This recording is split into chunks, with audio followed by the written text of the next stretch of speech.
ನೀವು ಕೆಲಸ ಬಿಟ್ಟು ಬಿಸ್ನೆಸ್ ಮಾಡ್ತೀನಿ ಅಂತ ಹೇಳಿದಾಗ ನಿಮ್ಮ ಮನೇಲೆಲ್ಲ ಒಪ್ಪಿದ್ರಾ? ಯಾರು ಒಪ್ಪಲಿಲ್ಲ ಸರ್. ನಮ್ಮ ಮನ್ಯಾಗ ಬಂಡವಾಳನೇ ಇಲ್ಲ ಸರ್ ಮೊದಲು.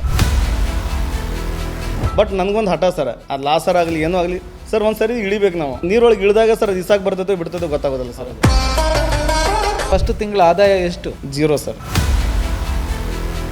ಲಾಭ ಬರ್ತಾ ಇಲ್ಲ, ಎಲ್ಲೊಂದು ಕಡೆ ಬಿಸ್ನೆಸ್ ನಿಲ್ಲಿಸ್ಬೇಕು ಅಂತ ಅನ್ನಿಸ್ಲಾ ಇಲ್ವಾ ನಿಮಗೆ? ಸರ್ ನೋಡ್ರಿ, ಅಂಜಿ ಹಿಂದೆ ಸರ್ದಿವಿ ಅಂತಂದ್ರೆ ಏನೂ ಮಾಡೋಕ್ಕಾಗಲ್ಲ.